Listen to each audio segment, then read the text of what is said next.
Biglang may sumabog at naglihap sa bahay. Tumilapon ng lalaki at isang kaanak palabas ng bahay. Tinamaan din ang pagsabog ang babaeng may sanggol.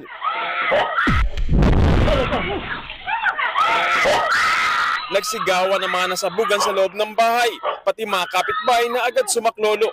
5 magkakamag-anak ang nadamay sa pagsabog, kabilang na ang 9 na buwang gulang na sanggol. Kwento ng anak ng mag-asawang biktima, kabibili pa lang ng kanyang tatay ng portable kalan mula sa kapitbahay. Tinetesting daw nila ito sa entrada ng bahay, pero bigla raw itong sumingaw ng malakas. Lumabas pa ng bahay ang kanyang mga magulang matapos niyan. Sakto namang may isa pang kalan na nakabukas sa kanilang kusina na maaaring naging sa umano ng pagsabog.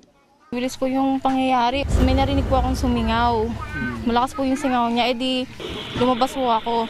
Tapos yung mama ko po nakita ko